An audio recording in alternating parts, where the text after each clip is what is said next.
dan baratnya itu semua timurnya isi dengan buah-buahan, penuh buah-buahan, segala macam buah-buahan ada pada saat itu.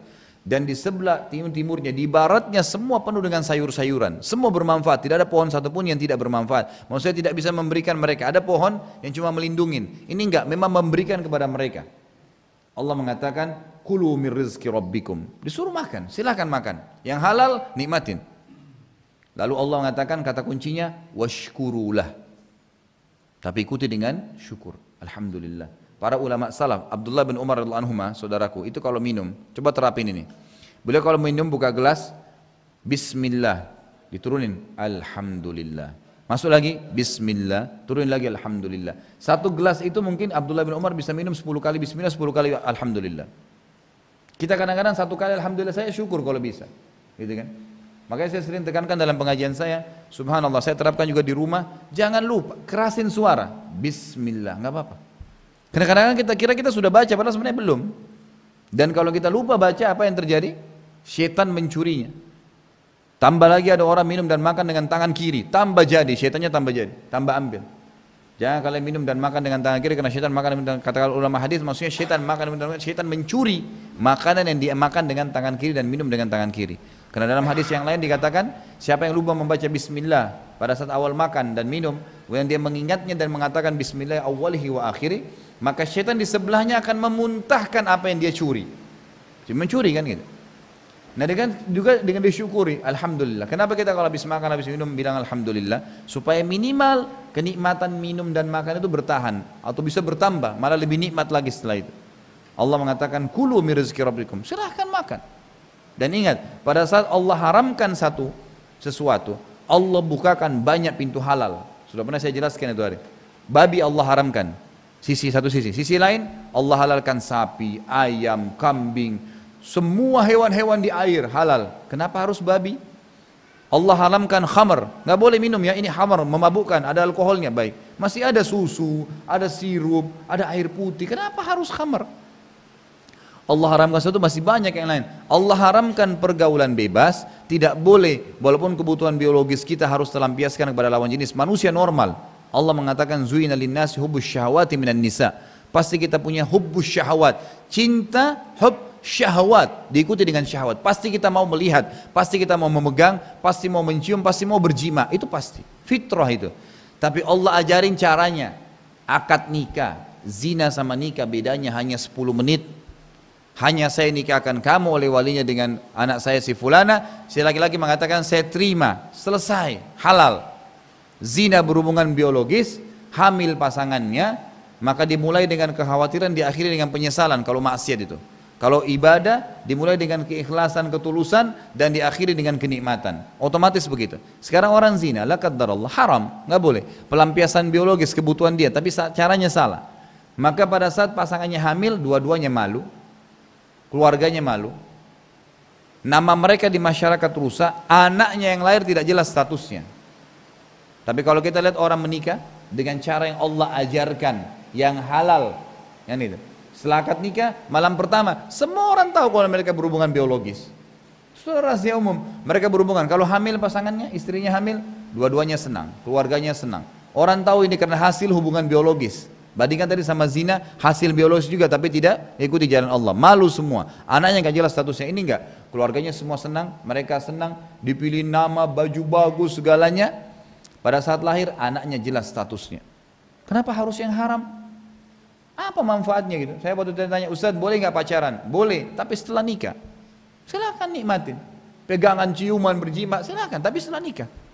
Kan gitu. Itu pointernya. Dan hilangkan prinsip dasar mengatakan harus punya ijazah baru menikah. Jauh-jauh itu semua.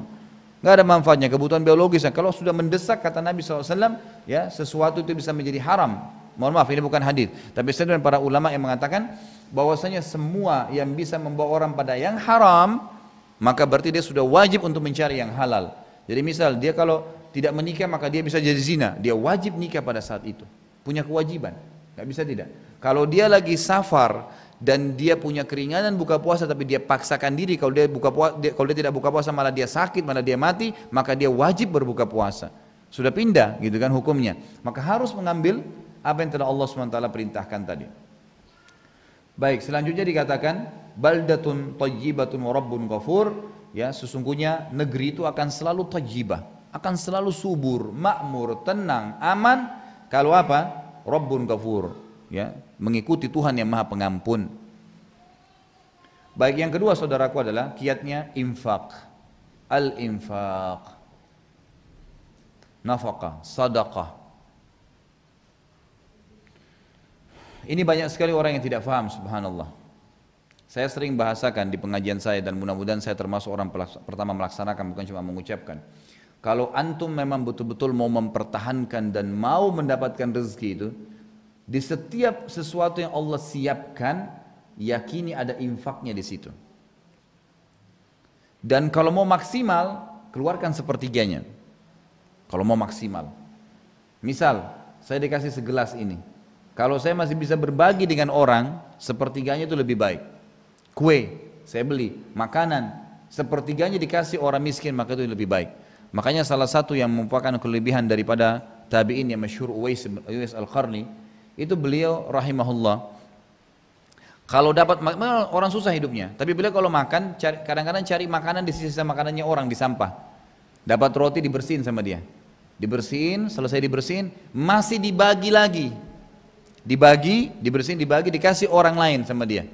Dikasih orang-orang yang dianggap memang susah, dikasih. Baru dia mengatakan, ya Allah, inilah rezeki yang telah Engkau berikan kepada aku, dan aku sudah berusaha membaginya untuk selainku. Masih dibagi. Kadang-kadang kita subhanallah beli makanan sampai rusak di rumah, nggak pernah dikasih orang. Saya wasiatkan kepada keluarga saya, jangan nginapkan makanan di rumah. Malam itu habis, besok urusan besok. Orang mukmin tahu hari lalunya sudah berlalu, tinggal taubat kalau salah dan dia bersyukur kalau benar. Hari ini milik dia, besok adalah gaib, dia tidak tahu. Selesai. Kita boleh berencana, tapi nggak ada yang bisa pasti.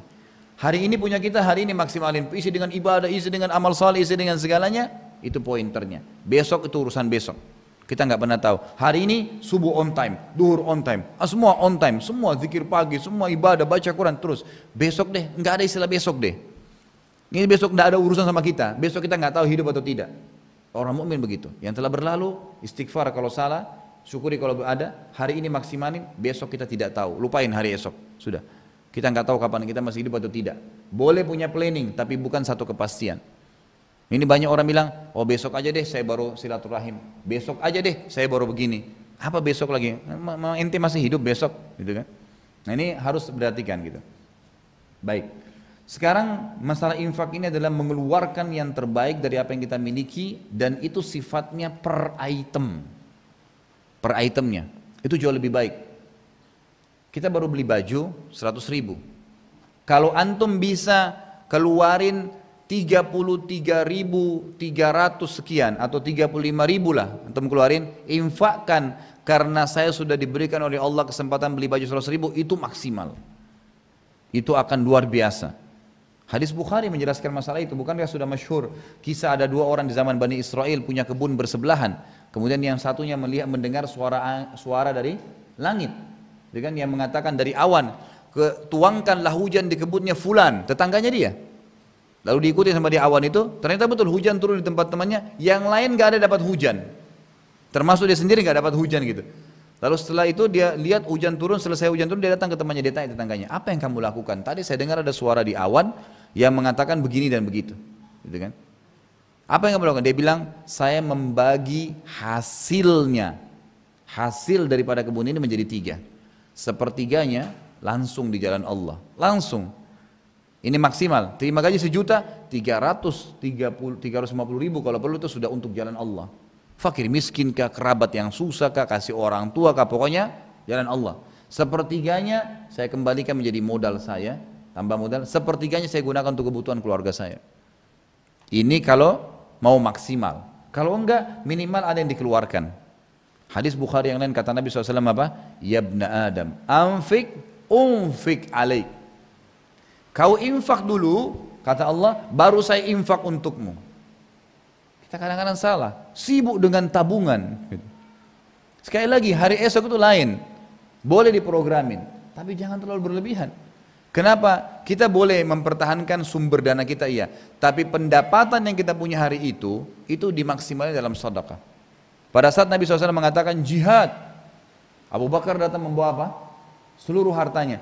Seluruh harta yang dia miliki hari itu bukan sumber usahanya, bukan. Beliau tetap punya kebun-kebun, bukan kebunnya dijual, enggak. Tapi yang ada di kantong yang di rumahnya hari itu 1 juta, ini ya Rasulullah, semua. Apa yang kau tinggalkan untuk keluargamu hari ini? Allah dan Rasulnya. Karena sudah terlanjur diminta infak. Tapi bukan berarti tidak ada sumbernya, ada. Jangan salah paham dengan masalah ini. Jadi harus balance dalam memahami dengan ilmu yang benar. Gitu kan? Tapi infak akan mendatangkan infaknya Allah kepada kita. Itu pasti. Abdullah bin Umar radhiyallahu anhu juga dikatakan dalam riwayat sahih kalau beliau tidak dapat orang fakir miskin datang ke rumahnya, beliau keluar mencari mereka. Cari mereka untuk diberikan sedekah tadi. Allah Azza wa Jalla mengatakan dalam surah Al-Baqarah urutan 2 ayat 254 bunyinya, A'udzubillahi minasyaitonir rajim. Bismillahirrahmanirrahim. Ya ayyuhalladzina amanu anfiqu mimma razaqnakum min qabli an ya'tiya yaumun la bai'un fihi wala khullatun wala syafa'ah wal kafiruna humudz zalimun. Hai orang-orang yang beriman, kalau ngaku mukmin ikutin ini. Anfiqu, keluarkan di jalan Allah. Mimma razaqnakum. Kata-kata mimma berarti masuk dalam semua substansialnya. Apapun yang kita dapatkan, yang kami jadikan sebagai rezeki kalian. Min qabli an ya'tiya yaumun la bai'un fihi wala khullatun wala syafa'ah. Sebelum datangnya hari, maksudnya hari kiamat, tidak ada lagi transaksi, nggak bisa lagi kita kembangkan ya modal atau usaha yang ada, nggak ada lagi persahabatan, nggak ada lagi pertolongan, dan orang-orang kafir mereka lah orang-orang yang zalim. Kemudian ayat selanjutnya adalah surah Ibrahim urutan 14 ayat 31 dan 34. A'udzubillahi minasyaitonir rajim. Qul li'ibadiyalladzina amanu yuqimus salata wa yunfiqu mimma razaqnahum sirran wa alaniyatan min qabli an ya'ti yaumun la bai'un fihi wala khilal. Allahu alladhi khalaqas samawati wal arda wa anzala minas samai ma'an fa akhraja bihi minas samarati rizqan lakum wa sakhkhara lakumul fulka litajriya fil bahri bi amri wa sakhkhara lakumul anhar wa sakhkhara lakumus syamsa wal qamara da'ibain wa sakhkhara lakumul laila wan nahar wa ataakum min kulli ma sa'altumuh wa in ta'uddu ni'matallahi la tuhsuha innal insana ladzalumun kaffar. Ibrahim, surah Ibrahim urutan 14 ayat 31 sampai 34. Terjemahannya, kulli ibadiyalladzina amanu.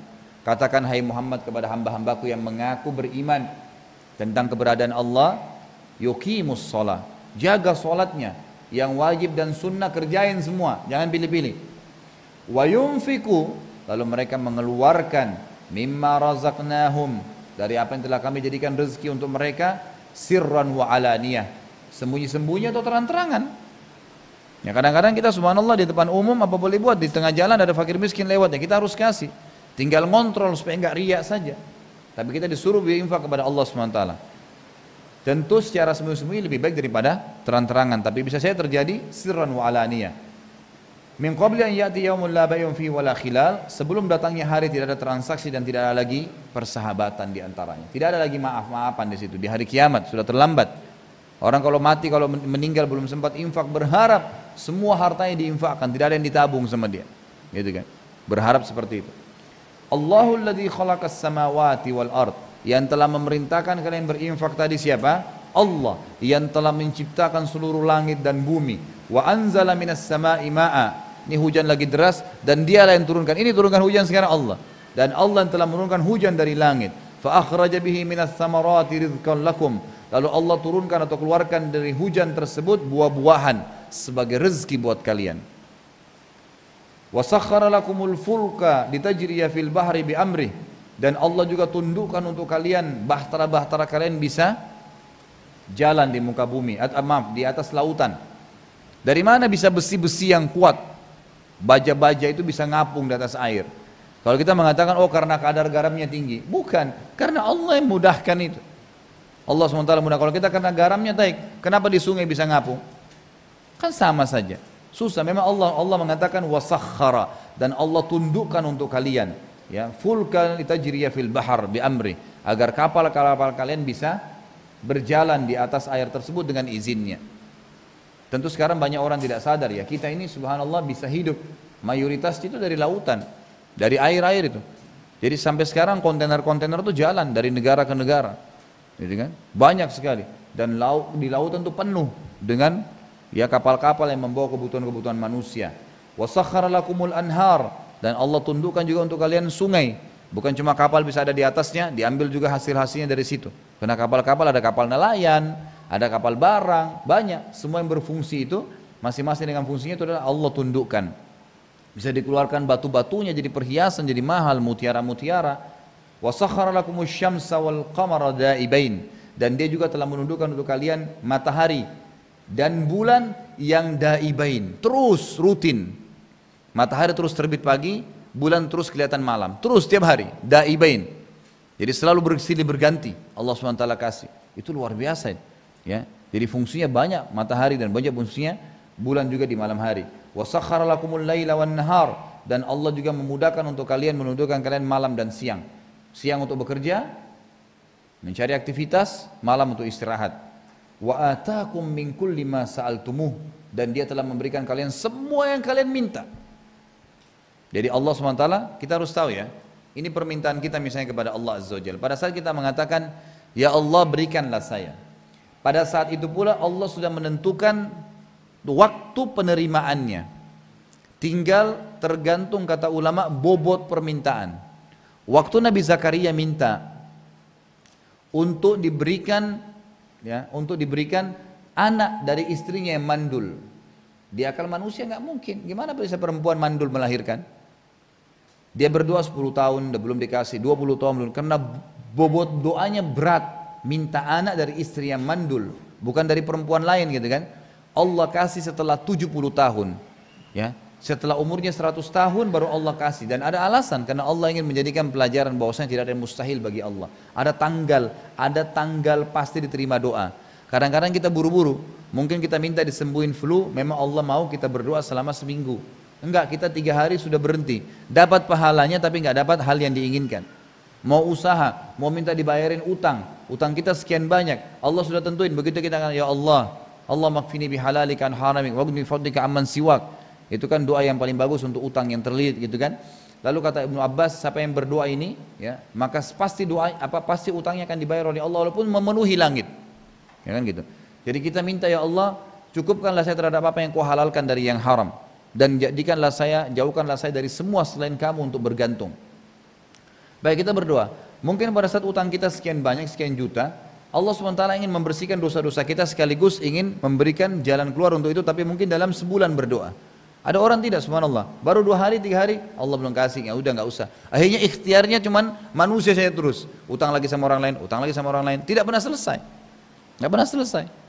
Minta kepada Allah SWT maka akan selesai semua. Allah mengatakan, wa atakum min kulli ma sa'altumuh, semua yang kalian minta dikasih.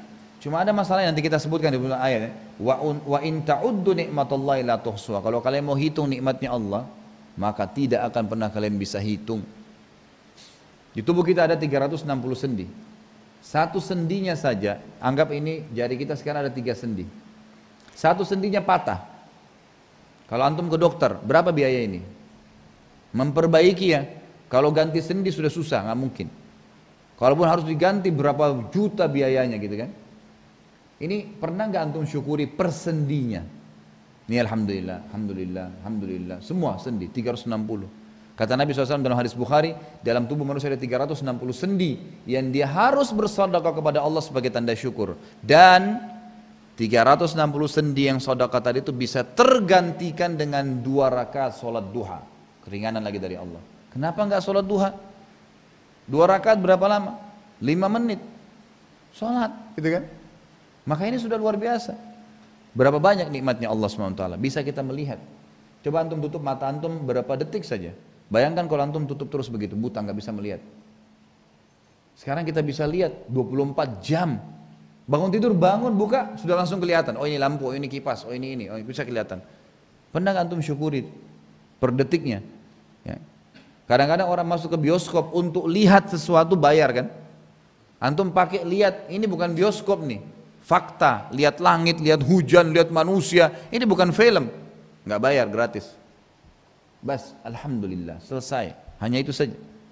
Kadang-kadang kita tidak bisa, kalau menghitung nikmat Allah tidak bisa. Kata Allah, innal insana lazalumun kaffar. Ini lagi mubalaghah ini. Sesungguhnya manusia zalum. Bukan cuma zalim, tapi zalum. Betul-betul dia orang yang manusia itu zalim, luar biasa zalimnya.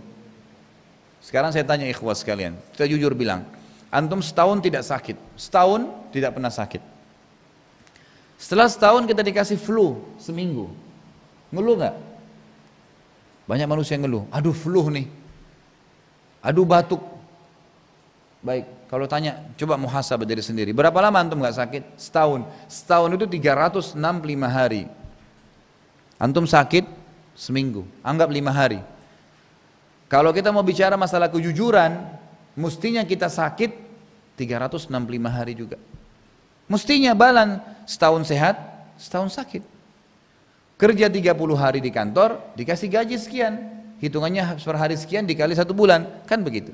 Kalau mau syarakan maksudnya, tidak, Allah enggak. Didatangkan setahun tidak sakit, 3 tahun enggak sakit, sakitnya seminggu, sakitnya sebulan. Ada orang stroke 10 tahun, tapi umurnya sudah 80 tahun, 70 tahun dia sehat. Enggak berimbang. Nikmatnya Allah, zalim manusia ini, luar biasa, semua dipungkiri.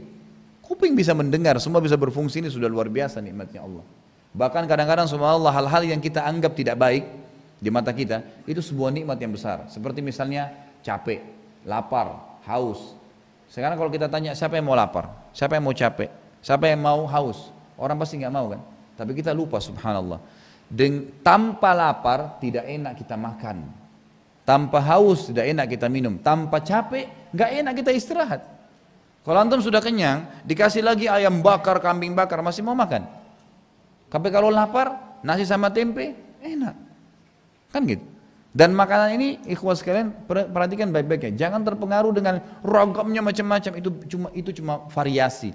Semua makanan ikhwas sekalian kalau sudah lewat dengan ini saja ya, seperempat jari kita melewati lidah, antum sudah lupa ayam goreng kah tadi, ayam bakar kah, kuah kah, sudah habis ceritanya, sudah masuk ke tubuh. Ini saja yang memberikan nih. Jangan terpengaruh dengan kemasan sehingga ini tidak disedekahkan, merasa sombong dengan makanannya. Na'udzubillah, apa yang mau disombongin dengan ini semua? Masuk, hilang semua warnanya. Yang merah, yang biru tadi sudah lupa. Semua jadi kotoran sama, kotorannya warna kuning. Azzakumullah. Ini semua harus dipelajari baik-baik. Siapa yang kalau tidak haus tentu tidak enak kita minum. Baik, kalau antum haus, puasa, kemudian sampai buka puasa dapat air es, itu luar biasa nikmatnya. Gitu kan? Sama hanya dengan capek, kalau antum disuruh tidur dari pagi sampai malam, tidur terus ya, jangan bangun. Nanti malam suruh tidur lagi, mau tidur gak? Sudah gak mau. Coba kalau antum capek kerja, terus malam suruh tidur 2 jam aja. Luar biasa nikmatnya. Pernah gak antum mengucapkan alhamdulillah untuk lapar, untuk capek, untuk haus? Ada adalah, aduh lapar, aduh haus gitu kan, aduh capek. Coba, alhamdulillah lapar. Karena dengan lapar enak makanannya. Kan gitu. Jadi ini harus semua diperhatikan baik-baik. Manusia zalum, manusia na'udzubillah, misalnya semoga Allah menjaga kita semua ikhwas sekalian, dan kaum muslimin tentunya jangan sampai kita tidak mensyukuri nikmat Allah. Karena banyak sekali nikmat Allah yang tidak disyukuri. Dan juga kafar. Kafar itu kufur terhadap nikmatnya Allah. Kufur.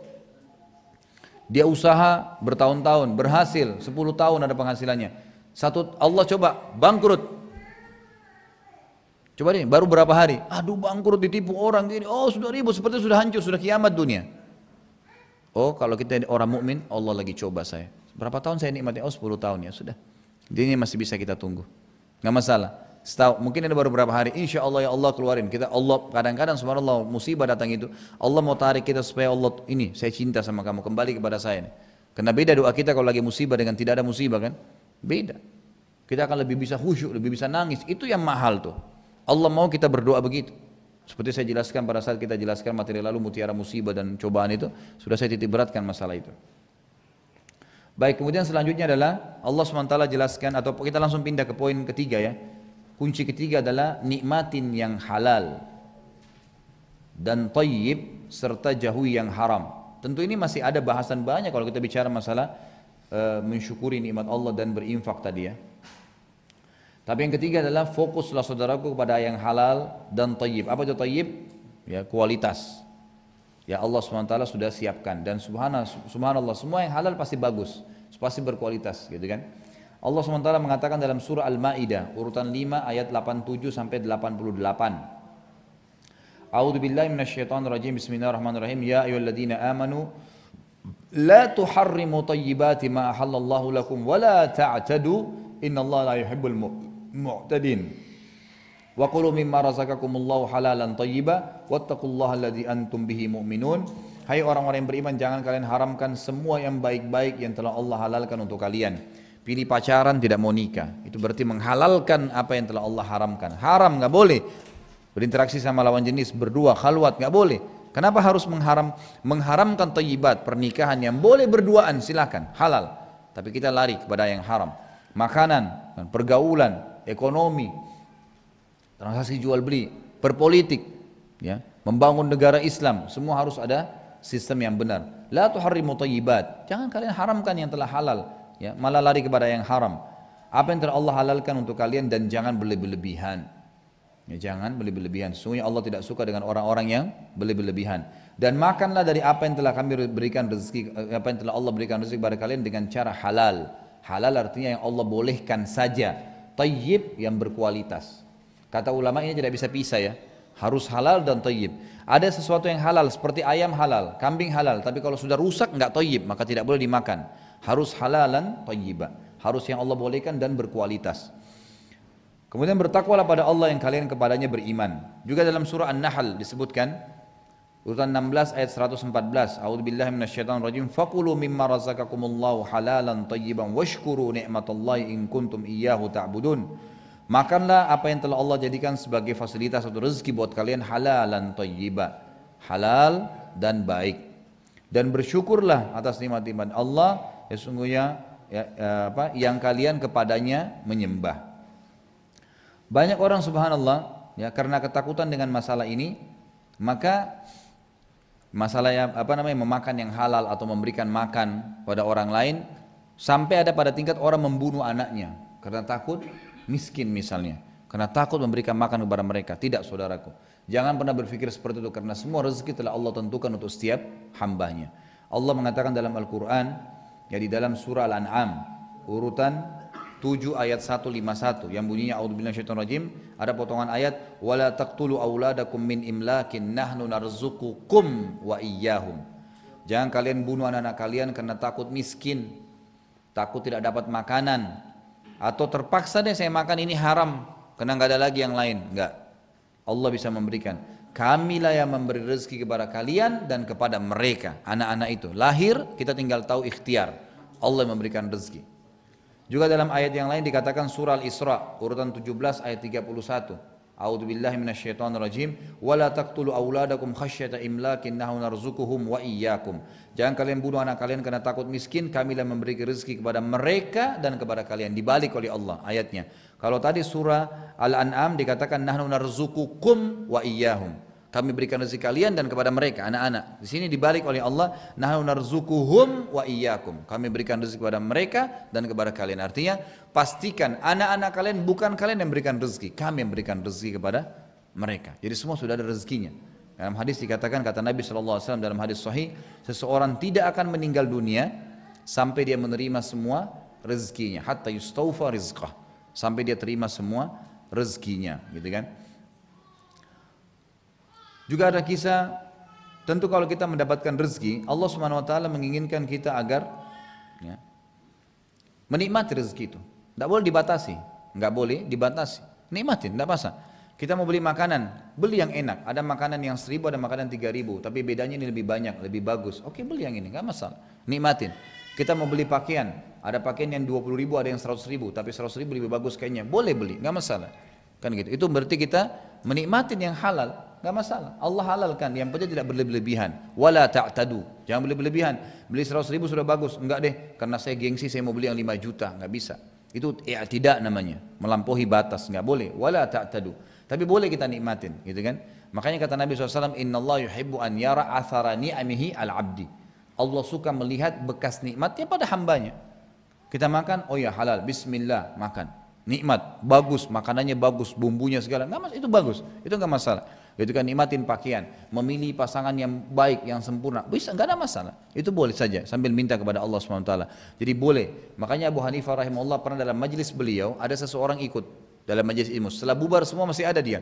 Orang ini rambutnya berantakan, enggak disisir, bajunya kotor, penampilannya sangat seperti orang yang susah sekali gitu. Abu Hanifah rahimahullah berkata, pergilah ke mihrab sana, angkat sejadah saya, ambil apa yang dibawanya. Dia ke sana, ditemukan di bawah sejadah Abu Hanifah ada 500 dirham. Dibawalah sama dia uang itu ke Abu Hanifah. Ini ya imam. Dia pikir Abu Hanifah cuma minta tolong. Kata Abu Hanifah, ambillah, perbaiki kehidupanmu. Kata orang itu, saya orang kaya wahai imam. Lalu kata Abu Hanifah rahimahullah, kalau begitu mana kamu dari sabda Nabi SAW, Inna Allah yuhibbu an yara athara ni'amihi ala abdi. Allah sangat suka melihat bekas hambanya, nikmatnya pada hambanya. Jadi kita boleh. Dan ketahuilah juga poin penting di sini, Allah Azza wa Jal kalau memberikan rezeki saudaraku tanpa batas. Tidak ada batasnya. Kita minta satu, Allah kasih 10. Gitu kan? Itu banyak sekali yang Allah SWT. Dan Allah mengatakan dalam Al-Quran, dalam surah Al-Baqarah urutan 2 ayat 212, A'udzu minasyaitonir wallahu yarzuqu man yasha'u bighairi hisab. Allah kalau berikan rezeki tanpa hisab, enggak ada kalkulatornya, enggak ada hitung-hitungannya. Hisab berarti tidak ada hitungannya, enggak ada batasnya. Sekali kita berdoa Allah kasih, 10 tahun kita akan dapatkan nikmat. Bukan lagi cuma pada hari itu kita nikmat, tidak. Sekali disembuhin, sembuh sampai 5 tahun enggak sakit misalnya. Terus Allah SWT kasih tanpa hisab, tidak ada batasnya. Dikasih makan, kita syukur alhamdulillah. Sampai kita meninggal, kita rasa kenikmatan terus makanan itu. Maka itu beri hisab tanpa ada batasnya gitu. Kata Allah Subhanahu wa taala juga dalam ayat yang lain surah An-Nur urutan 24 ayat 27 sampai 28. A'udzubillahi minasyaitonirrajim. Rijalun la tulhihim tijaratun wala bai'un an dzikrillah wa iqamis shalah wa ita'iz zakah yakhafuna yawman tataqallabu fihi al-qulub wal absar liyajziyahumullahu ahsana ma 'amilu wa yazidahum min fadli wallahu yarzuqu man yasha'u bighairi hisab. Ada orang-orang kata Allah SWT yang tidak ya, bisnisnya dan transaksi jual belinya, jabatannya, kedudukannya di dunia tidak akan membuatnya lalai dari zikrullah dan mendirikan sholat. Buka toko, azan, tutup. Lagi ngajar, berhenti, sholat dulu. Lagi apa saja kegiatan, tinggalkan semua. Jadi la tulhihim artinya tidak mempengaruhi mereka. Kemudian tidak mengeluarkan dari zikrullah, mendirikan sholat, mengeluarkan zakat. Jadi mereka dapat gaji, dapat penghasilan, tidak lupa dengan zakatnya. Mereka takut pada hari di mana hati-hati manusia dan mata mereka terbalik fungsinya. Jadi karena takutnya hari kiamat, orang jadi buta, matanya susah. Atau hatinya pun bisa melihat seperti matanya bisa melihat. Kan gitu. Itu bisa terbalik semua pada hari kiamat. Orang luar biasa karena dahsyatnya gitu. Lalu Allah SWT mengatakan liyajziyahumullah ahsana ma amilu wa yaziduhum min fadli. Dan Allah akan memberikan balasan terbaik apa yang mereka lakukan dan Allah tambah lagi plus gitu kan. Wallahu yarzuqu may yasha' bighairi hisab. Allah memberikan rezeki kepada siapapun yang tidak ya ada hisabnya.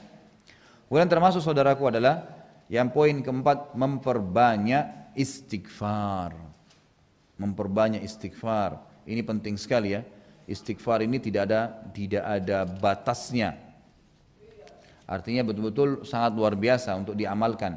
Allah SWT menceritakan tentang Nabi Nuh alaihissalam dalam surah Nuh ayat 10 sampai ayat 11. Allah SWT mengatakan a'udzubillahi minasyaitonirrajim. Faqultu astaghfiru rabbakum innahu kana ghaffara yursilis sama 'alaikum midrara wa yumdidkum bi amwalin wa banin wa yaj'al lakum jannatin wa yaj'al lakum anhara. Maka aku katakan kepada mereka, kata Nuh, mohon ampunlah kamu kepada Rabbmu, karena seringkali rezeki tertahan juga, ya, tidak bertambah atau tidak bertahan karena adanya dosa. Sesungguhnya Dia Allah yang Maha Pengampun. Niscaya Dia dengan istighfar kalian akan mengirimkan hujan kepadamu dengan lebat. Dan tadi kita sudah jelaskan fungsi-fungsi hujan dan memperbanyak harta serta anak-anakmu dan mengadakan untukmu kebun-kebun, juga mengadakan pula di dalamnya untukmu sungai-sungai. Jadi bisa saja di dalam kebun itu akan mengalir air yang akhirnya mempermudah seseorang untuk bisa ya, mendapatkan lebih manfaatnya, gitu kan. Kemudian telah datang kepada Hasan Basri rahimahullah 3 orang, yang satu mengatakan, ya Imam, saya sudah lama sakit tapi tidak pernah sembuh. Saran Anda apa? Kata Imam Hasan Basri rahimahullah, beristighfarlah. Lalu datang orang kedua mengatakan, wahai Imam, ya saya sudah lama menikah tidak punya keturunan. Kata Imam Hasan Basri, beristighfarlah. Artinya orang-orang ini sudah ikhtiar ya. Kemudian yang ketiga datang orang mengatakan, wahai Imam, saya sudah lama kerja tapi tidak pernah kaya seperti si fulan, ditunjuk orang kaya raya. Apa saran Anda? Kata beliau, beristighfarlah. Pulanglah mereka semua. Ada satu orang bertanya kepada Hasan Basri berkata, wahai Hasan, kenapa Imam, kenapa Anda berkata begitu? Kenapa cuma istighfar? Lalu dia bacakanlah firman Allah dari surah Nuh ayat 10 sampai 12 gitu.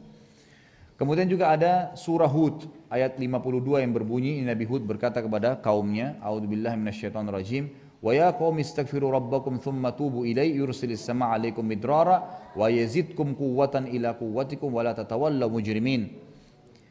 Dan dia berkata, surah Hud ayat 52, hai kaumku, mohonlah ampun kepada Rabbmu, lalu bertaubatlah kepadanya, niscaya apa manfaatnya, dia akan menurunkan hujan yang sangat deras untukmu. Artinya untuk mendapatkan banyak rezeki. Kemudian dan dia akan menambahkan kekuatan ke atas kekuatan kalian. Ternyata istighfar bisa memberikan manfaat kekuatan fisik. Kata sebagian ulama tafsir, bisa menyembuhkan penyakit, bisa menguatkan semangat yang sudah lemah. Ya, itu istighfar. Ya, zikrullah ini banyak manfaatnya. Makanya pernah juga dalam riwayat lain dikatakan Fatimah datang kepada Nabi SAW dan berkata, ya Rasulullah, waktu itu kebetulan ada banyak budak-budak hasil rampasan perang. Kata Fatimah, ya Rasulullah, berikan saya satu untuk membantu saya. Ini lihat tangan saya, tangannya beliau pecah-pecah, gitu kan? Karena mencuci bajunya suaminya dan anaknya Ali dan Hasan dan Husain, gitu kan? Masak, bersihin rumah sendiri, tangannya banyak pecah-pecah. Apa kata Nabi SAW? Tidak dihadiahin pembantu budak. Kata Nabi SAW, wahai Fatimah, maukah saya tunjukkan kau amal yang lebih baik daripada pembantu? Tahu apa yang dikatakan oleh Nabi SAW? Bacalah Subhanallah 33, Alhamdulillah 33, Allah Akbar 33. Kira-kira kalau kita pikir apa hubungannya antara butuh pembantu-bantu dengan zikir ini? Kata ulama hadis banyak sekali manfaatnya. Orang kalau sudah mulai malas bekerja, coba baca 33 masing-masing ini. Insya Allah akan semangat lagi baru. Zikrullah memiliki luar biasa. Jadi Allah sudah menciptakan di tubuh kita ini, kalau lisan kita mengucapkan zikrullah, itu seperti sebuah sinyal listrik yang sangat luar biasa di tubuh kita. Memberikan semangat, mengusir setan, dan seterusnya. Banyak sekali manfaatnya gitu. Maka Allah mengatakan dan dia, kata Nabi Hud, akan menambahkan kekuatan di atas kekuatan kalian, dan janganlah kalian berpaling lalu kemudian kalian berbuat dosa. Dan juga dalam hadis ya dikatakan, hadis riwayat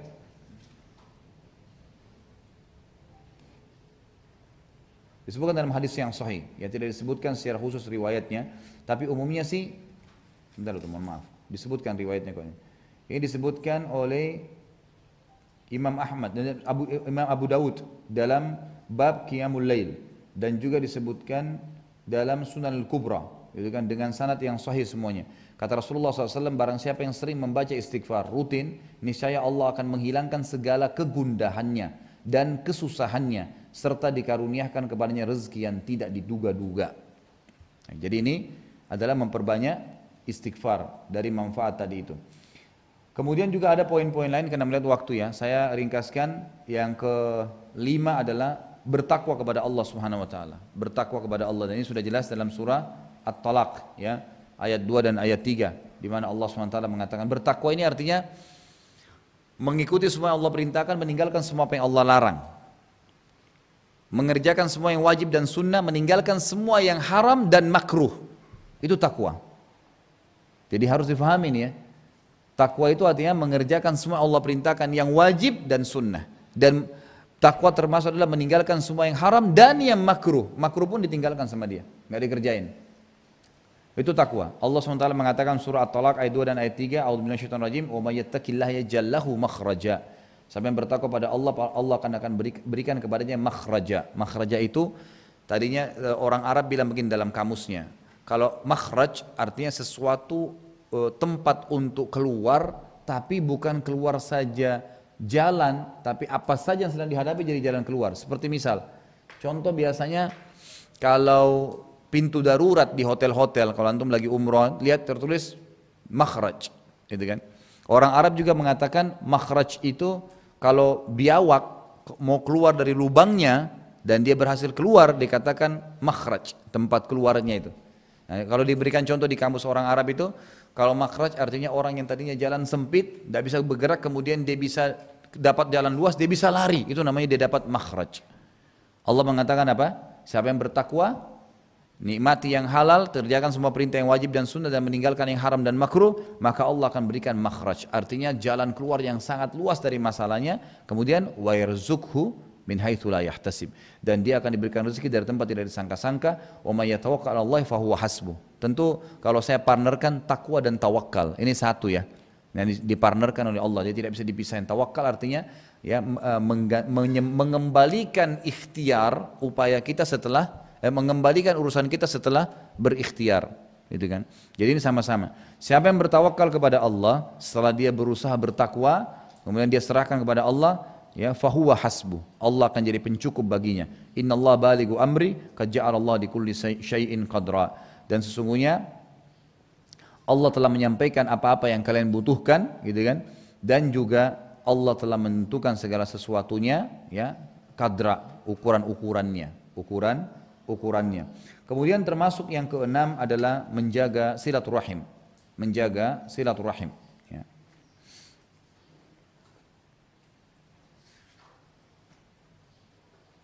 Tentu ini dalilnya cukup banyak ya, dan saya sarankan kalau antum punya kelebihan rezeki bisa beli buku ini Dr. Fadl Ilahi yang kunci sukses memperoleh rezeki ya. Kalau yang poin-poin yang sedikit saya tambahkan dalil dari sini, tapi yang dari awal saya jelaskan itu tulisan saya sendiri yang saya coba susun gitu kan. Tapi saya lihat buku ini juga cukup banyak mengangkat dari dalil yang mungkin saya belum angkat dalam tulisan tadi kan itu. Baik, kemudian yang tadi saya katakan adalah silaturahim, dan ini sangat jelas ya. Sebentar saya lihatkan dulu.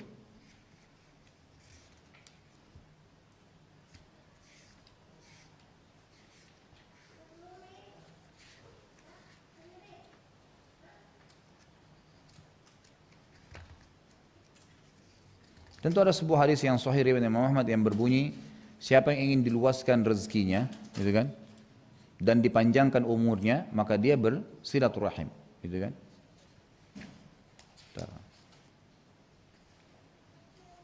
Ya. Jadi hadis itu diriwayatkan oleh Imam Bukhari. Ya, dalam Sahih Bukharinya yang berbunyi man sarrahu an yubsata fi rizqi wa an yunsa'a lahu fi athari falyasir rahimah. Barang siapa yang ingin dilapangkan rezekinya dan dipanjangkan umurnya, maka dia menyambung hubungan silaturahim. Dan silaturahim ini saudaraku istilah yang digunakan untuk apa? Untuk orang yang punya turunan hubungan darah. Jadi salah kalau ada orang bilang saya mau silaturahim ke rumah teman saya, salah bahasanya. Bukan silaturahim itu. Itu artinya sila ukhuwah, bisa saja begitu. Memang untuk membangun ukhuwahnya. Tapi rahim artinya yang punya hubungan darah. Kadang-kadang kita salah faham. Menziarahi saudara kita yang seiman itu pahalanya sendiri lagi, masalah ukhuwah beda. Tapi kalau kita menziarahi yang punya hubungan kerabat, hubungan darah itu lain, pahalanya lebih besar. Gitu kan? Itu maksudnya silaturahim. Jadi ini maksudnya adalah silaturahim. Makanya saya sering bahasakan, yang lalu juga saya sempat jelaskan, silaturahimlah saudaraku walaupun jangan 1 menit sehari. Yang masih punya orang tua hidup, telepon mereka, tanya kabar, assalamualaikum, apa kabar ayah, ibu, 1 menit saja, pakai stopwatch kalau perlu. Hanya sekedar itu, tanya kabar gini, ada perlu apa-apa, baru kemudian kita tutup. Mungkin kerabat, sepupu yang punya hubungan darah, kita telepon, tanya kabar anaknya sehari, luangkan 5 menit setiap orang, berarti 1 menit 1 orang, berarti 5 orang kita bisa dalam 1 hari. Berarti sudah cukup menjadi dapat penyebab daripada dipanjangkan umur dan juga ya diluaskan rezeki. Dan dimaksud dengan panjang umur di sini bukan berarti umurnya 60 Allah tentukan bertambah, bukan. Kata Ibnu Taimiyah rahimahullah, Allah berkahi umurnya. Artinya dipanjangkan keberkahan umurnya. Jadi kalau tadinya orang 60 tahun ada yang tidak pernah silaturahim, dengan orang yang silaturahim maka 60 tahunnya yang silaturahim ini lebih banyak yang dia bisa kerjakan ibadah daripada orang yang tadi 60 tahun yang tidak pernah silaturahim. Kemudian juga dalam hadis yang lain dikatakan man ahabba yubsata fi rizqi wa yunsa fi athari falyasir rahimah. Ini juga hadis riwayat Bukhari, hampir sama riwayatnya. Barang siapa yang ingin dilapangkan rezekinya dan dipanjangkan umurnya. Kalau tadi kan itu ya disambungkan dipanjangkan umurnya, maka dia sambungkan silaturahim. Baik. Kemudian ada beberapa dalil tentunya ya yang mungkin di sini melihat waktu sudah tidak bisa. Saya ringkaskan, langsung kita masuk ke poin setelahnya, yaitu masalah. Assalamualaikum warahmatullahi wabarakatuh. Alhamdulillah, wassalatu wassalamu ala Rasulillah. Jadi saya kuatkan kembali salah satu poin yang akan mendatangkan rezeki adalah haji dan umrah. Dan itu sesuai dengan sabda Nabi SAW dalam hadis riwayat Imam Ahmad, Tirmidzi, Nasa'i, Ibnu Khuzaimah dan Ibnu Hibban dengan sanad yang sahih bahwasanya Rasulullah SAW bersabda, tabi'u bainal haji wal umrat فإنهما ينفيان الفقر والذنوب كما ينفي الكير خبث الحديد والذهب والفضة وليس للحجة المبرورة ثواب إلا الجنة. Sertakanlah selalu ibadah haji dengan umrah. Artinya lakukanlah secara berkesinambungan. Setelah umrah lagi, setelah haji lagi selama ada kesempatan. Karena sesungguhnya kedua ibadah tersebut dapat menghilangkan kemiskinan dan dosa-dosa. Sebagaimana api menghilangkan karat dari besi, emas dan juga perak. Sedangkan haji yang mabrur ganjarannya hanyalah surga. Jadi hadis ini menjelaskan kepada kita tentang salah satu sumber rezeki yang utama adalah haji dan umrah. Dan ini tidak ada keraguan di dalamnya. Makanya setiap kali orang haji dan umrah pasti akan mendapatkan banyak sekali pintu rezeki dari Allah Subhanahu wa taala.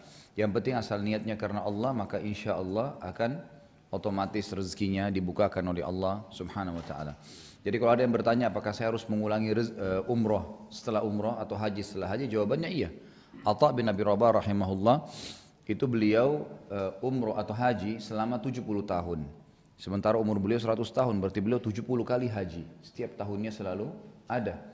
Dan Salamah bin Dinar rahimahullah, ulama tabi'in yang lain berkata, saya wasiatkan kepada kalian agar jangan pernah tidak hadir di tempat dan waktu di mana Allah ingin kamu hadir. Jadi azan, sholat, maka kita selalu ada di saf pertama. Ada kesempatan sedekah paling pertama, haji umrah paling pertama, selalu ada di saf pertama. Dan kita berusaha minta kepada Allah SWT agar dimudahkan untuk mendapatkan itu. Jadi bukan mustahil. Jadi salah kalau ada seseorang mengatakan saya tidak ada uang untuk berangkat. Itu alasan dia secara manusiawi, masuk di akal. Tapi dia bisa minta kepada pemberi rezeki, Allah SWT. Dia mengatakan, ya Allah mudahkanlah untuk saya haji. Berapa banyak orang miskin yang tiba-tiba haji karena doanya kepada Allah Subhanahu wa taala. Tiba-tiba umroh karena doanya kepada Allah Subhanahu wa taala. Dan memang bisa saja bukan dari biaya dia, mungkin dibiayai oleh orang lain.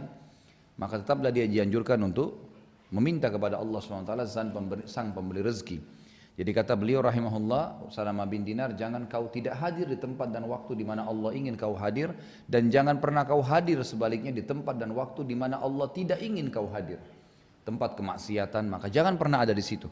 Sehingga memang tidak ada celah di mana kita akan dihisab oleh Allah Subhanahu wa taala dalam masalah maksiat tadi. Hadir saja. Dalam hadis yang lain dikatakan majlis ilmu atau majlis zikir, majlis ibadah itu ibaratnya seperti penjual minyak wangi. Kalau kau cuma lewat, minimal kau akan mendapatkan bau wanginya. Kalau mampir, gitu kan, maka minimal akan bisa membeli atau ya mendapatkan hadiah darinya. Jadi kalau menjual minyak wangi kan, minimal kita lewat saja sudah cium bau wangi. Majelis ilmu, pada majelis orang-orang soleh, maka yang kita dapatkan adalah kebaikan-kebaikan.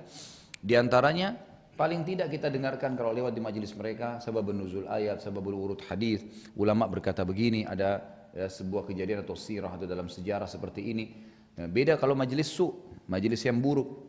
Makanya Nabi SAW mengatakan minimal kalau lewat dapat bau wangi, seperti dapat sesuatu yang bermanfaat seperti minyak wangi. Lewat tokonya dapat minyak wangi atau bau wanginya. Kalau kita masuk bisa belanja, bisa juga mendapatkan hadiah. Perumpamaan majelis majelis yang buruk penuh dengan kemaksiatan adalah seperti nafihul kir. Jadi seperti peniup ya, arang, kotoran arang, kotoran api yang ada di arang. Kir itu seperti kipas gitu kan, kalau kita Indonesia kipas, tapi kalau bahasa Arabnya kir itu seperti pompa. Jadi kir itu seperti ada bulatan, dua lapis bawah atas dari kayu, di tengah-tengahnya ditaruh karet kiri kanannya, kemudian ada pemegangnya bawah atas, di ujungnya ada sesuatu yang panjang ngeluarin angin, jadi dipompa. Nanti itu akan ditiupkan ke arang. Kalau kita di Indonesia mungkin di kipas, kalau ini enggak, ini ditiup. Itu namanya kir. Sampai hari ini masih dipakai oleh orang Arab di Madinah gitu kan. Dari zaman Nabi SAW, kata Nabi majelis seperti orang yang mengipas tadi, membuat angin keluar dari kirnya, sehingga kalau kau lewat di depannya minimal kau akan tercium bau busuknya atau terkena asapnya. Tapi kalau kau mampir di situ, tetap diam di depan arang itu, maka otomatis arang itu akan membakar bajumu. Jadi seperti itu perumpamaannya. Makanya kita di sini ya selalu hadir di tempat-tempat yang Allah Subhanahu wa taala perintahkan kita untuk hadir di sana. Di antaranya haji dan umrah. Saya pernah duduk dengan salah satu jemaah saya pada saat umrah. Saya tanya, sebetulnya sekamar dengan saya, Bapak umrah ini biayanya berapa? Waktu itu kebetulan bintang 5 semua. Ya sekitar 30 juta Ustaz. Baik, mari kita hitung-hitungan Pak, saya bilang. Coba kita hitungkan supaya Bapak bisa tahu bahwasanya itu tidak ada apa-apanya yang dikeluarin. Dan itu infak di jalan Allah. Serta haji dan umrah akan mendatangkan rezeki. Kita hitung misalnya sholat di Masjid Haram Mekah. Haram Mekah itu sholatnya sama dengan 100.000 kali dibandingkan tempat lain.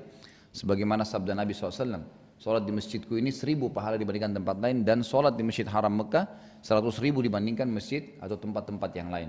Kalau kita hitung 100.000 berarti sama dengan 100.000 hari. Karena setiap sholat satu hari cuma satu kali. Misalnya duhur cuma satu kali, asar cuma satu kali. Berarti kalau 100.000 kali lipat sama dengan 100.000 hari. Jadi sholat duhur di Masjid Haram Mekah satu kali sama dengan 100.000 hari, 100.000 kali sholat duhur di Indonesia. Kalau kita hitung 100.000 hari dibagi satu tahunnya 365 hari, itu akan keluar kurang lebih 297 tahun. 297. Jadi kalau kita sholat di Mekah satu kali duhur sama dengan 297 tahun sholat duhur di Indonesia atau di mana saja tempat lain di muka bumi ini. Itu kalau sholat sendiri. Kalau sholat berjamaah dikali 25 kali lipat, berarti 290 kali 25 itu bisa 6.000 tahun sekian. Jadi satu kali kita sholat duhur di Haram Mekah sama dengan 6.000 tahun sekian kalau berjamaah di negeri lain, gitu kan? Itu bukan hal yang ringan. 6.000 tahun, umur kita aja nggak mungkin sampai itu. Umur kita paling tinggi 60 tahun, sebagaimana sabda Nabi SAW, umur umatku antara 60 sampai 70 dan sangat sedikit yang melampaui itu. Jadi luar biasa gitu. Belum lagi diangkat 27 derajat. Kata Ibnu Abbas radhiyallahu anhu, satu derajat ke derajat yang setelahnya adalah 500 tahun jaraknya. Berapa banyak fadilah. Baik, kita anggap satu hari saja kita di Mekah. Kita mendapatkan satu sholat saja, duhur saja misalnya, atau asar saja, atau subuh saja, atau maghrib saja, atau isya saja, salah satunya. Kita dapat misalnya, kemudian kita keluar dari Mekah, sama dengan sholat berjamaah, sama dengan 6.000 tahun sholat di tempat lain. Kalau satu sholat saja kita bayar 30 juta, itu tetap nggak ada nilainya. Bagi saja 6.000 tahun, itu 6.000 tahun bukan waktu yang sedikit. Satu tahunnya 365 hari, 365 kali 6.000, gitu kan? Berapa ya? Ratus tahun, miliaran tahun, miliaran hari berarti kita sholat itu. Kalau kita bagi dengan 30 juta tidak ada nilainya sama sekali. Kalau seseorang muslim sudah berusaha niat ditabung uangnya, ini kalau tertumpul insya Allah setiap hari misalnya 50.000, 100.000, 20.000, 10.000 tergantung niatnya. Dia niatkan untuk ibadah, insya Allah Allah akan mudahkan dia bisa haji sebelum meninggal minimal, atau umroh dia bisa lakukan berulang kali. Maka ini termasuk yang membuka rezeki kita. Makanya pernah ada yang tanya saya, Ustaz, saya mau bersedekah dengan saya umroh, mana yang saya duhurkan? Saya katakan umroh, karena umroh akan membuka pintu rezeki dan nanti anda bisa sedekah juga setelah itu. Baik, saya punya utang, saya bayar utang dulu atau saya umroh dulu? Sementara saya tanya, utang anda ini anda yakin bisa bayar nggak? Oh bisa Ustaz, cuma tunggu waktu saja. Ada satu sumber yang pasti saya temukan di akhir bulan misalnya dari gaji saya. Ini kebetulan saya dapat warisan, saya mau umroh, karena kalau tidak umroh sekarang saya tidak bisa umroh dengan orang tua saya misalnya. Baik, dahulukan umroh. Gitu kan? Kecuali kita tidak tahu ada sumber lain atau tidak, maka bayar utang dulu baru umroh. Tapi yang jelas di sini umroh termasuk bagian daripada rezeki yang terbuka. Kemudian juga hijrah di jalan Allah Subhanahu wa taala, dan ini sudah jelas dalilnya dari surah An-Nisa ayat 100 yang Allah Subhanahu wa taala mengatakan, A'udzubillahi minasyaitonir rajim, wa may yuhajir fi sabilillah yajid fil ardi muragaman katsiran wa sa'ah. Barang siapa yang berhijrah di jalan Allah, niscaya mereka mendapati di muka bumi ini tempat hijrah itu luas dan rezeki yang sangat banyak. Dalam ayat Al-Quran yang lain dijelaskan bahwasanya ada sebagian penghuni neraka nanti masuk ke neraka, itu disebabkan karena mereka tidak bisa ibadah. Mereka bukan tidak mau, mereka bisa ibadah, tahu hukumnya, tapi mereka tidak bisa lakukan. Kenapa? Karena di tempat mereka tinggal itu mereka dikekang, tidak bisa ibadah. Seperti banyaknya orang-orang Islam yang tinggal di negara-negara kafir. Atau mereka sengaja bertahan di tempat kerja yang melarang mereka sholat, nggak boleh. Banyak teman-teman kita yang kerja di Jepang, itu alasannya kalau bertanya sama saya, Ustadz kita nggak diizinin sholat. Lalu saya tanya, kalau bapak ke kamar mandi bisa nggak? Bisa. Berapa menit bapak pakai? Berapa menit saja nggak masalah. 10 menit, setengah jam masih boleh oleh perusahaan karena kamar mandi. Baik, sama waktunya. Kalau perlu nggak usah pamit, nggak usah bilang saya mau sholat ya. Mereka tidak tanya, ya sudah keluar saja. Kemudian cari tempat sholat, sholat sendirian. Yang penting jangan ketinggalan. Dan jauh lebih aman kalau tidak sama sekali berhubungan dengan mereka. Makanya kata Nabi SAW, Ana bari'un, ya, saya berlepas diri. Mimman asya baina adhuril musyrikin. Siapapun dari kaum muslimin yang hidup di antara orang-orang musyrik, Jadi saya selalu sarankan, maka kita harus hijrah, meninggalkan tempat-tempat yang tidak bisa beribadah. Kata Allah SWT tentang penghuni neraka, malaikat bertanya, ya kan? Masalakakum fi maaf, ayatnya itu apa yang membuat kalian masuk ke dalam api neraka? Lalu mereka mengatakan, kami nggak bisa beribadah. Kata para malaikat apa? Alam takun ardullahi wasi'ah fatuhajiru fiha. Bukankah buminya Allah luas, kalian bisa hijrah? Nah, kalian bisa cari tempat-tempat yang baik. Tempat kerja nggak bisa, pindah tempat kerja lain. Allah pemberi rezeki, bukan manusia. Yang negara kita terganggu, nggak bisa beribadah, pindah negara lain. Sebagaimana Allah katakan tadi di surah An-Nisa, siapa yang mau hijrah, niat, Allah akan berikan tempat yang luas dan Allah akan bukakan rezeki dari tempat yang luas juga, ya. Jadi wasa'ah, dan banyak rezeki yang akan didapatkan. Saya pernah ditanya oleh salah seorang anak muda, kebetulan waktu itu dia kerja dengan saya gitu. Dia tanya, Ustaz, saya mau rencana berangkat ke Australia. Saya tanya, kenapa antum mau berangkat ke Australia? Ya karena di sana gajinya lebih besar. Sisi lain apa? Ternyata dia nggak mau ungkapin, tapi saya bilang mungkin karena namanya Australia, gengsi, gitu kan? Menganggap bahwa saya negara orang-orang Barat atau misalnya kerja di Amerika, kerja di negara-negara kafir. Saya bilang anggaplah seperti itu. Dia bilang iya Ustaz. Baik. Mungkin juga di sana salah satu yang membuat dia gengsi selain suku Melayu, artinya mereka orang-orang Barat. Juga karena mungkin adanya salju, adanya kehidupan yang mereka makanannya karena burger, makanannya keju dan segalanya. Dia bilang iya benar Ustaz, baik. Antum mau dengar saran saya? Dia bilang iya, baik. Saya sarankan begini, jangan berangkat. Alasannya banyak, di antaranya adalah antum dilahirkan di Indonesia. Indonesia ini saya pribadi sudah berapa kali ke beberapa negara berangkat, tidak ada saya temukan negara seperti negara kita ini. Walhamdulillah. Kita bersyukur bisa lahir di Indonesia. Terlepas daripada itu suku Melayu kah, turunan Arab kah, turunan Cina kah. Pokoknya dia lahir di Indonesia sebuah nikmat yang luar biasa. Alasan pertama, Indonesia ini berada di garis khatulistiwa. Cuacanya paling panas 37, paling dingin 27. Negara-negara lain, termasuk yang tadi saya katakan misalnya Australia atau negara yang ada turun salju. Apa yang mau dibanggakan dengan salju? Karena nggak ada di Indonesia. Kalau salju turun tidak bisa jalan mobil, nggak bisa keluar rumah. Harus pakaian yang tebal. Untuk apa? Penyiksaan diri. Orang yang punya salju pun di negaranya itu berharap kalau dia bisa pergi ke negara yang tidak ada saljunya. Kenapa kita harus tergila-gila dengan salju itu? Ambil aja es batu gitu kan, diparut, pegang, sama saja. Tapi itu malah nggak bisa buat orang jalan. Apa yang mau dibanggakan?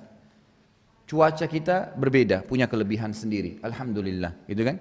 Saya waktu masih kuliah di Madinah, itu luar biasa gitu. Kadang-kadang kalau musim panas sekali sampai 50-55 derajat, bibir pecah-pecah, kaki pecah-pecah, susah, keluar juga kepanasan luar biasa. Kalau musim dingin sekali sampai 5 derajat, sampai pernah salah satu tahun yang kami di sana itu pernah turun salju, bukan salju tapi es batu, seperti es batu bulat-bulat itu seperti yang kita biasa pakai untuk minuman, itu jatuh dan menghantam kaca-kaca mobil, akhirnya banyak yang rusak mobil-mobilnya orang. Dingin sekali. Kadang-kadang kalau kami mau tidur tuh selimutnya didudukin dulu biar hangat baru bisa dipakai tidur. Kalau enggak kayak nusuk-nusuk di badan. Alhamdulillah di Indonesia mau pakai selimut bisa, enggak pakai selimut bisa, enggak ada masalah dengan cuaca. Sisi makanan, kita udah terbiasa makan makanan memang yang di sini, yang Allah mudahin.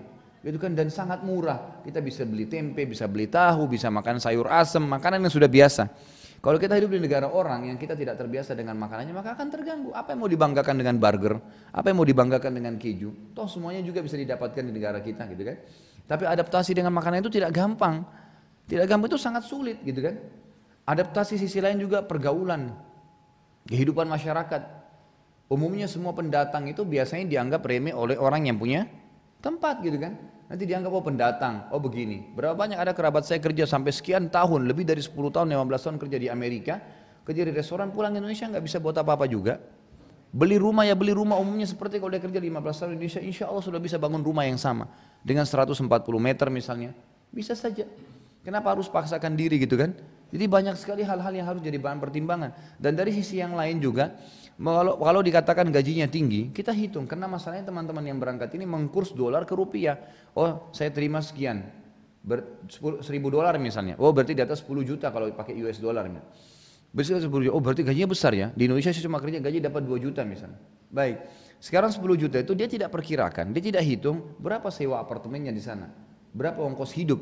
Itu juga akan habis karena besarnya atau mahalnya biaya hidup, gitu kan? Kita kadang-kadang kalau kos-kosan kalau tempatnya kecil masih bisa 300 ribu, 400 ribu per bulan, masih terjangkau semuanya gitu kan?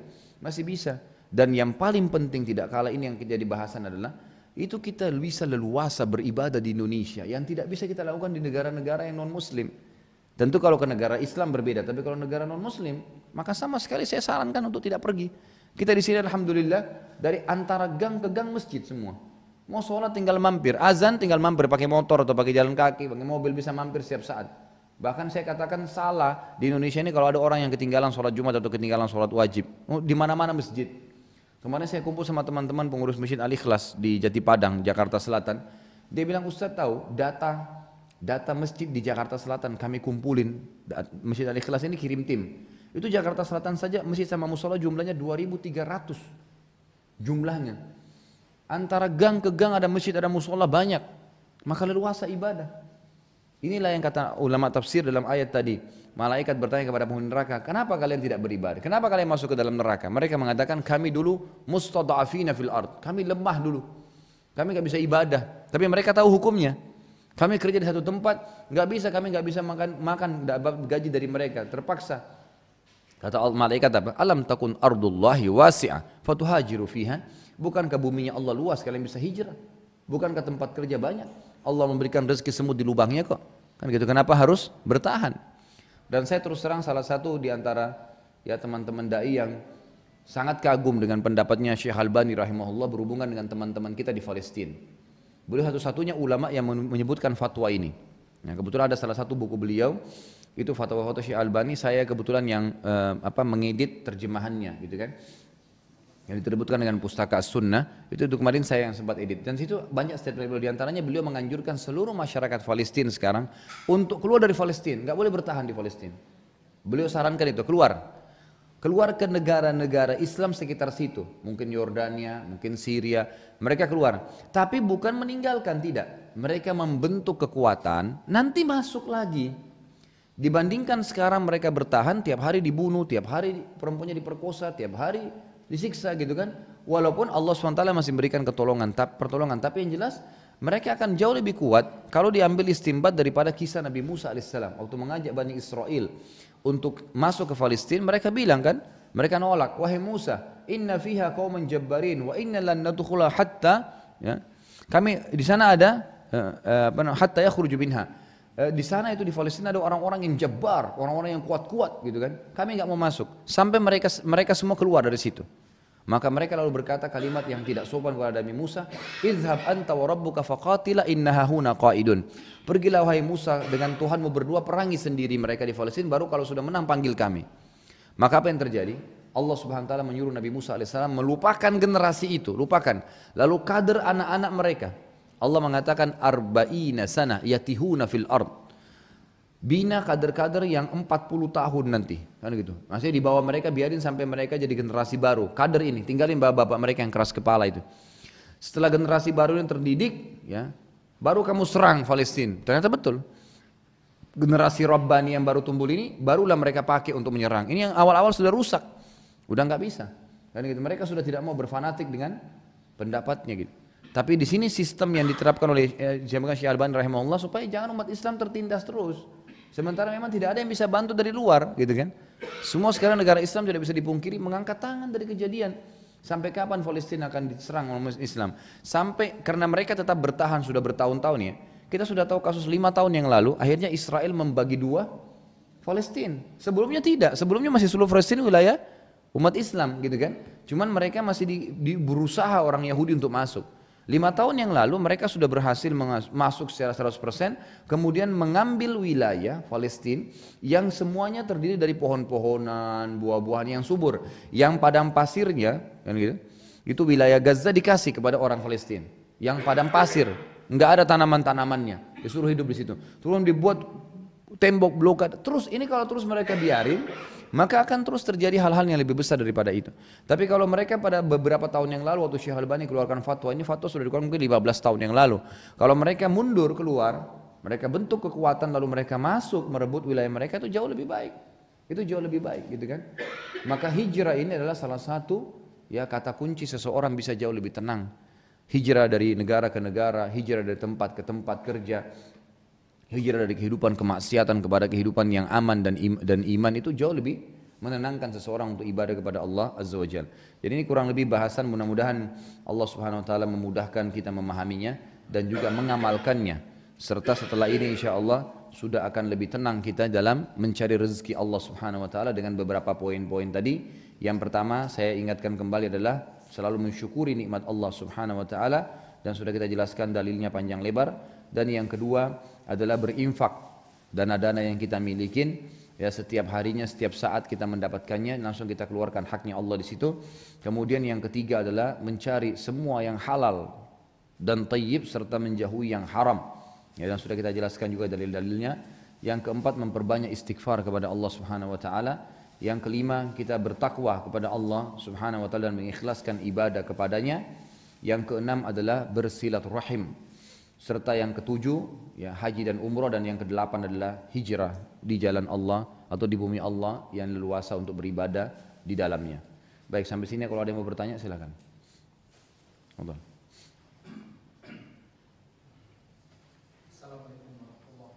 Waalaikumsalam warahmatullahi wabarakatuh. Pertanyaannya berkaitan dengan haji dan umroh. Nah, kalau kita umroh karena sudah selesai umroh itu biasanya kalau yang paling tidak 9 hari ya. Kemudian di sana itu cukup umrohnya sekali. Apakah waktu di sana 9 hari itu perjalanan 2 hari, berarti ada 7 hari. Apakah setelah umroh selesai umroh lagi itu apakah umrohnya cukup sekali aja? Karena realitas banyak yang melakukan begitu, umrohnya sampai 2-3 kali. Yang kedua, banyak travel-travel yang menjalankan haji dan umroh dengan memberikan dana talangan dari bank, ya banknya yang konvensional gitu. Bagaimana itu kalau yang diambil itu bank yang konvensional gitu? Baik. Pertama, bagaimana dengan umroh yang dilakukan berulang kali dengan 1 kali perjalanan? Ya. Jadi ada 2 pendapat ulama. Yang pertama adalah mengatakan 1 kali perjalanan, 1 kali ibadah. Jadi 1 kali haji, jelas 1 kali haji. Kalau umroh 1 kali umroh juga. Ini pendapat yang pertama. Mereka beristidlal dengan dalil mengatakan tidak pernah ternukil kepada kita bahwasanya Nabi SAW dan juga para sahabat umroh sampai 2 kali dalam 1 kali perjalanan. Jadi seperti itu saja, karena tidak pernah ternukilkan kepada kita bahwasanya Nabi SAW dan para sahabat pernah umroh 2 kali dalam 1 kali perjalanan, gitu kan? Yang ada malah umroh kemudian pulang, kan itu. Baik, ini pendapat. Pendapat yang kedua mengatakan tidak, masih terbuka, khusus bagi penduduk yang berada di luar kota Mekah atau yang berada di luar Jazirah Arab secara khusus. Umumnya yang berada di luar kota Mekah dan Jeddah, karena kota Mekah dan Jeddah ini mikotnya mereka dari rumah sendiri. Jadi mereka pakai ihram dari rumah langsung saja masuk haram umroh selesai. Tapi selain kota Mekah dan Jeddah itu mereka berihram dari mikot, termasuk penduduk Madinah. Selama mereka harus melewati mikot, berarti masih terbuka kesempatan mereka untuk melakukan ibadah itu semampunya. Dengan pertimbangan, terutama luar Jazirah Arab ya, kalau kayak kita di Indonesia atau negara-negara yang memang pertimbangannya pertama perjalanan jauh. Yang kedua, pertimbangannya itu besarnya biaya, gitu kan? Waktu yang dipakai. Selain jarak jauh capek misalnya, jaraknya walaupun naik pesawat, tetap safar itu kita atau minal adab kata Nabi SAW. Ada bagiannya yang termasuk adab. Jadi orang merasa tidak nyaman dengan safar, letih lah, capek lah, sumpek dan seterusnya. Jadi ada banyak pertimbangan, gitu kan? Jaraknya, capeknya, dan biayanya gitu. Seperti kalau kita di Indonesia misalnya sekarang umroh itu tidak akan kurang dari 20 juta. Walaupun memang itu sudah masuk paket 9 hari. Tapi siapa saja yang bisa mengumpulin uang 20 juta? Bagaimana kalau seseorang memang dia hanya mampu mengumpulkan uang 20 juta dalam seumur hidupnya untuk umroh. Maksudnya dia tinggal di gunung gitu, sekali bisa umroh. Sementara ayah ibunya belum pernah umroh sebelumnya dan sudah mati. Umroh dan haji untuk orang mati itu boleh kan dalam Islam. Dan dalilnya cukup banyak yang sahih berhubungan dengan masalah itu. Di antaranya hadis Bukhari, kata Nabi SAW kepada seorang sahabat yang berkata, ya Rasulullah, ayah saya nggak bisa lagi perjalanan jauh, sudah sangat tua. Ada beberapa riwayatnya yang mengatakan sudah meninggal, gitu kan? Apakah boleh saya haji dan umroh untuknya? Kata Nabi SAW, haji dan umroh lah untuknya, gitu kan? Berarti dibolehkan. Nah sekarang dia cuma bisa biaya umroh sekali seumur hidup. Pada saat dia umroh ke sana, Kemudian ayah ibunya memang yang tadinya belum pernah umroh, sementara hukum syar'i membolehkan dia umroh dan haji untuk keluarganya yang sudah meninggal. Kan? Dia kalau kembali Indonesia mungkin tidak bisa kembali lagi karena tidak ada biayanya. Maka hukum-hukum seperti ini pendapat guru mengatakan boleh saja. Beda memang kalau orang itu dia travel misalnya, atau memang dia pemilik travel, dia setiap minggu berangkat, setiap bulan bisa berangkat, atau memang dia orang kaya raya bisa berangkat setiap bulannya bisa berangkat, punya kemampuannya, sudah dia jalankan pendapat pertama umroh sekali saja. Tapi kalau dia punya kesulitan, gitu kan, untuk kembali lagi jaraknya jauh, maka pendapat kedua mengatakan dibolehkan karena dasar hukumnya adalah umroh itu ibadah yang diperintahkan, punya dalil. Punya dalil, jadi umroh itu adalah fadilahnya besar. Kemudian mengumrahkan orang yang sudah meninggal adalah ada perintahnya. Berarti istimbat hukum dari dalil itu lebih ada daripada pendapat pertama yang hanya mengatakan tidak pernah ternukil, kan gitu. Ya ini pendapat Allahu alam. Ya ini dua pendapat. Kalau saya pribadi, saya tidak mengatakan pendapat umum. Saya lebih cenderung dengan pendapat yang kedua. Kalau saya pribadi, karena saya melihat memang sulitnya orang-orang kita untuk kembali, gitu kan. Dan memang kita harus fair untuk bisa mengangkat pendapat para ulama dan tidak fokus kepada satu pendapat sehingga memang tidak kaku. Akhirnya sekarang orang-orang kita banyak sekali yang tidak bisa lagi, pulang nggak bisa berangkat lagi, dan tidak bisa ada kesempatan. Nah beda kalau memang ada juga orang terlalu berlebihan. Misal dia udah umrah nih buat diri dia, kemudian dia keluar lagi dari Mekah ke Mikot, biasanya ke Ji'rana yang Nabi SAW biasa memang pernah niat dari situ. Kemudian dia umrah hari ini, besok umroh lagi, lusa umroh lagi. Nah ini mungkin yang perlu dipertanyakan, berulang-ulang dalam hal-hal yang memang sebenarnya tidak ada hajat untuk itu. Terlebih lagi kalau dia bertahallul, mencukur gundur rambutnya, maka mungkin akan sulit gitu kan. Tapi kalau dia umroh buat dirinya, kemudian mungkin buat orang tuanya, besoknya misalnya atau 3 hari atau seminggu kemudian sebelum dia pulang, itu mungkin masih masuk dalam kategori pendapat yang pertama tadi. Jadi pendapat yang kedua. Pendapat kedua mengatakan juga tidak dianjurkan juga orang terus satu hari, kan dia kalau umroh kan 2 jam bisa selesai. Satu hari dia umroh sampai 5 kali misalnya. Makanya tidak dianjurkan karena itu akan bertolak belakang malah dengan sunnah Nabi masalah tahallul, mencukur rambutnya misalnya. Tapi kalau dia berikan jarak waktu dan memang itu dia lihat hajatnya penting, dia nggak bisa kembali lagi, maka insya Allah itu tidak ada masalah. Allahu a'lam. Itu yang pertama ya. Kalau pertanyaan yang kedua tadi, bagaimana dengan travel haji umrah yang menawarkan jasa untuk daftar umroh dengan bekerja sama dengan bank konvensional? Pertama sekali kita sudah tahu bank konvensional adalah bank riba, dan semua yang berhubungan dengan bank riba itu berarti kita terlibat di dalamnya, gitu kan? Meminjam uangnya kah, gitu kan? Menggunakan fasilitasnya kalau memang dalam keadaan-keadaan memang tidak ada solusi lain tapi tetap aja dilakukan, maka itu berarti tetap misalnya KPR, mobil, motor gitu, itu kan semua kalau menggunakan bank ribawi berarti jelas akadnya riba. Maka dia masih punya misal minimal solusinya ada perbankan syariah, misal minimal, atau misalnya dia sabar, dia nggak usah buru-buru gitu.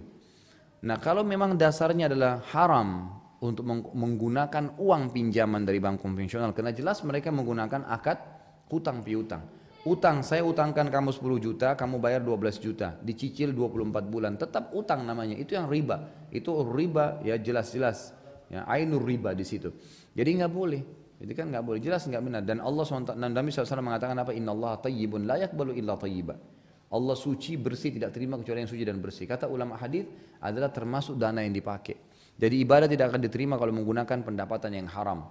Di antaranya orang hasil korupsi dipakai umroh haji, menghajikan umroh, tetap tidak diterima umroh tersebut karena memang pakai dasarnya uang-uang yang haram. Gitu. Gitu Pak ya. Ada lagi?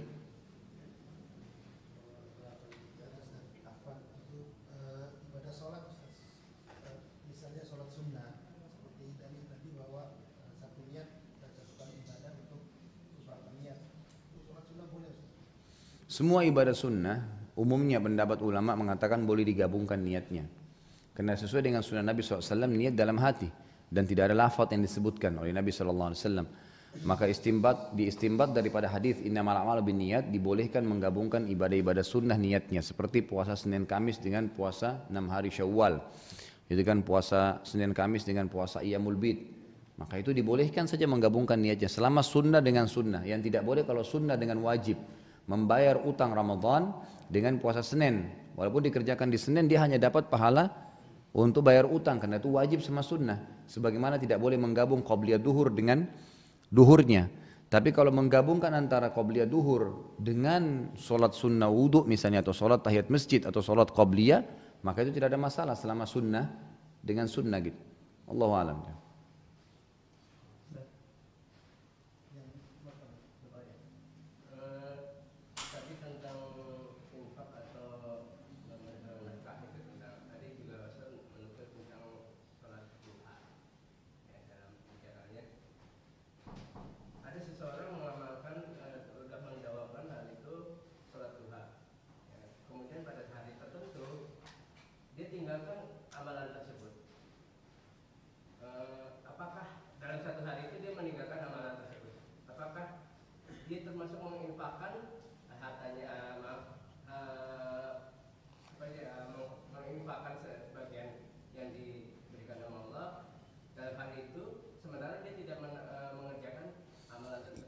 Baik, yang saya ulangi. Kalau orang sudah berinfak, orang kalau sudah sholat 2 rakaat duha, berarti sama dengan dia berinfak 360 sendi tubuhnya. Sebagaimana dalam hadis kita sebutkan.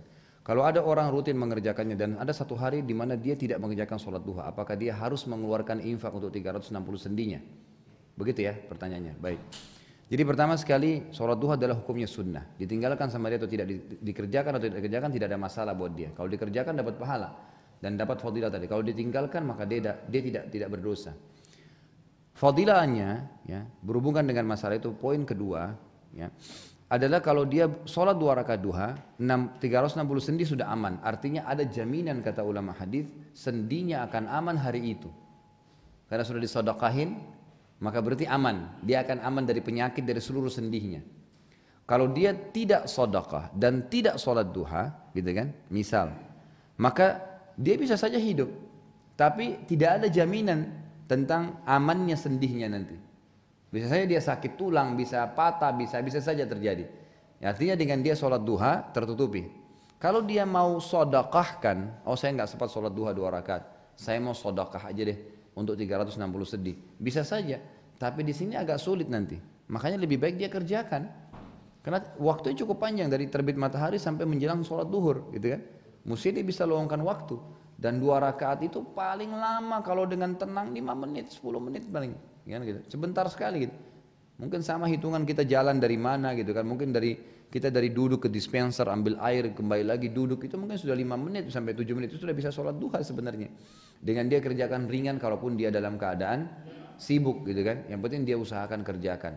Jadi sebaiknya dia kerjakan karena kalau mau berinfak pun untuk hari itu dia tidak tahu kadar nilainya. Sekarang 1 sendi berapa harganya? Kan gitu. Kalau mau dikali 300, kalau 1 sendi harganya 1 juta. Coba antum patah sendinya ke dokter tulang, tanya kalau 1 sendi ini patah saya bayar berapa? Kalau dia bilang 1 juta misalnya untuk operasinya segala gitu kan, berarti kali deh 360 juta harus diinfakkan. Mestinya begitu. Allah ringankan 2 rakaat sholat duha, selesai, akan menutupi semua itu. Maka semestinya seorang mukmin tidak meninggalkan itu. Makanya di antara sunnah-sunnah yang Nabi SAW tidak tinggalkan walaupun dalam keadaan safar adalah sholat witir, duha dan 2 rakaat sunnatul fajr antara azan dan iqamah subuh kan. Itu yang termasuk di safar pun Nabi tidak pernah tinggalkan duha itu. Pada sunnah-sunnah lain kayak sunnah rawatib misalnya qabliyah, ba'diyah duhur, itu kan itu ba'diyah maghrib, ba'diyah isya itu ditinggalkan oleh Nabi SAW pada saat safar. Tapi yang ini nggak ditinggalin.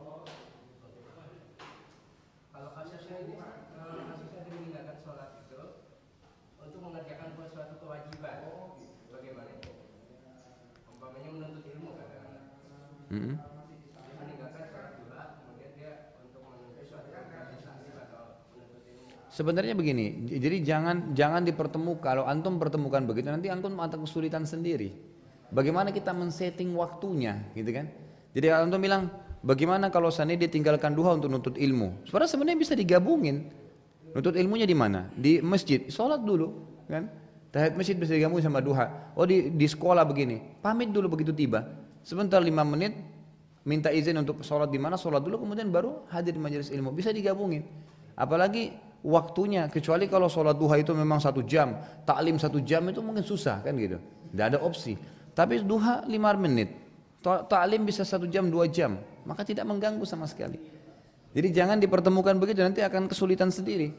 Sama sebaliknya saya kadang-kadang kalau nasihatin ikhwah-ikhwah yang masih kadang-kadang ada yang masih malas ibadah, Saya tanya, kenapa kamu nggak sholat? Pernah ada orang saya tanya gitu. Oh, saya lebih baik Ustaz daripada teman saya yang tidak sholat sama sekali. Jadi dia patokannya orang yang lebih buruk, maka tidak akan pernah dia berubah, karena dia membenarkan perilakunya kan. Mestinya patokannya adalah orang yang sholat 5 waktu.